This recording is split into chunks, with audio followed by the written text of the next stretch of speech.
ఇంద్రన్న నిలబడ్డప్పుడల్లా ఆయన పక్కనే నిలబడాలి, జై కొట్టాలి, కొట్లాటాలలో ఉండాలి, కేసులు బుక్ కావాలి, పార్టీ జెండాలు పట్టుకోవాలి. ఈయన ఎప్పుడైనా సరే సస్పెండ్ అవుతుందని కాంగ్రెస్ టీడీపీ వాళ్ళు అప్పుడు ఫోటోలు తీయాలి, కలెక్టర్కి ఇవ్వాలి. ఇగో మీ ఎంప్లాయీ ఈ విధంగా ఉన్నాడు. 2 సార్లు వార్నింగ్ ఇచ్చారు. Cricketer civil services ఆడుతాడు.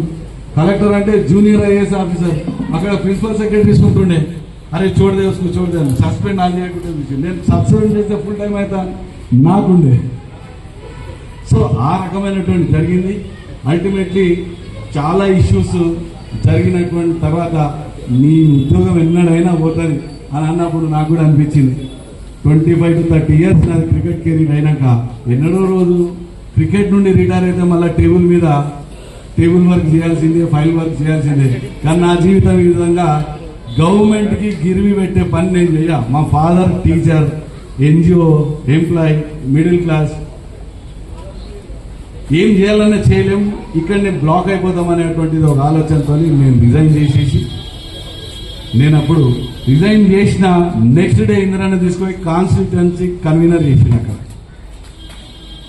నేను 13 సంవత్సరాలు మలక్పేట అసెంబ్లీ కాన్స్టిట్యున్సీ కన్వీనర్ ఉన్నా. కాన్స్టిట్యుయెన్సీ 13 సంవత్సరాలు అసెంబ్లీ కాన్స్టిట్యున్సీ. 2 టర్మ్ మంచిలు, ఒక టర్మ్ చేసినాక సెకండ్ టర్మ్ మళ్ళా డిక్లేర్ చేశారు. అందరూ అనుకుంటున్నారు శ్రీనుని ఇప్పుడు పైకి తీసుకుపోతారు కానీ. కానీ ఇందులో రాష్ట్ర అధ్యక్షుడు అయింది. అరే मैं बाहर जा रहा हूँ, हस्तिना को संभालने का काम आपका है, यहीं पे रहो. మళ్ళా 9 ఏళ్ళు అయిపోయింది. అన్న విశ్వేశ్వర రెడ్డి గారు అర్జెంట్ గా బయటికి పోవాల్సింది. వారు మాట్లాడినాక నా ఇంట్రడక్షన్ జస్ట్ చేయాలి. నా ఇంట్రడక్షన్ అంటుంది. పెద్దలు మాట్లాడవలసిందిగా కోరుతున్నాను. హలో,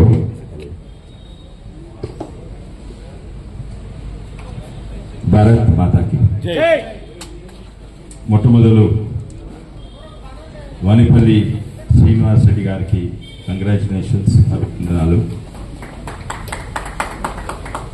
తను చెప్తున్నది తన చరిత్రల వాళ్ళ కుటుంబము ఆర్ఎస్ఎస్ తోటి ఉండే, తను బీజేపీలో ఎన్నో రోజులు పనిచేస్తుండే. చాలా సంతోషము వారు మన అధ్యక్షులైందని.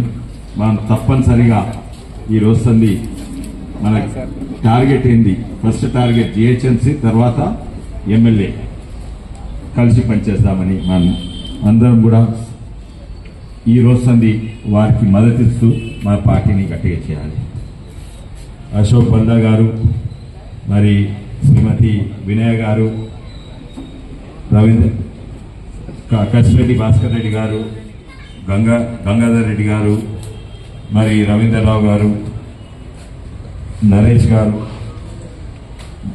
ముఖ్యంగా ఇక్కడ మొన్ననే పోరాడి పార్టీని బలంగా చేసిన కంటెస్టెడ్ ఎమ్మెల్యే రవికుమార్ యాదవ్ గారు, వసంత్ కుమార్ గారు, నాగుల గోవింద్ గారు, బుచ్చిరెడ్డి గారు, వసంత్ కుమార్ గారు, మణిభూషణ్ గారు, రామరాజు గారు, కేశవులు, మరి మహిళా మోర్చా నాయకురాలు ఇక్కడ ఉన్నారు. వరలక్ష్మి, పద్మ, మహేశ్వరి, మేరీ, గాయత్రి, ఎంతో మంది నాయకులు ఉన్నారు. బీజేవైఎం నాయకులు, సీనియర్ నాయకులు, కార్యకర్తలు, డివిజన్ అధ్యక్షులు నరేందర్ గారు, డివిజన్ అధ్యక్షులు ఇక్కడ ఉన్నారు. అందరు కూడా పేరు పేరున నమస్కారం. ఈరోజు పార్లమెంట్ అవుతున్నది. ఈ నెల ఓ వారంలోనో 2వ వారంలో మన రాష్ట్ర అధ్యక్షులు కూడా అనౌన్స్ అయినా అవుతారు. కానీ మనము పోయిన సంవత్సరం నుంచి ఎంపీ ఎలక్షన్స్ తర్వాత ఏం చేస్తున్నాం? మనం మెంబర్షిప్ డ్రైవ్ పెట్టినాము. మనము మండల అధ్యక్షులు ఎవరు ఉంటారని, డివిజన్ అధ్యక్షులు ఎవరు ఉంటారని ఆ ఎక్సర్సైజ్, అది ఏదో ఎవరో మీ నుంచి కాదు, అందరితో కలిసి మాట్లాడే ఆ ఎక్సర్సైజ్. ఇప్పుడు జిల్లా అధ్యక్షులైనరు, రేపు రాష్ట్ర అధ్యక్షులైనరు. మనం ఏం చేస్తున్నాం?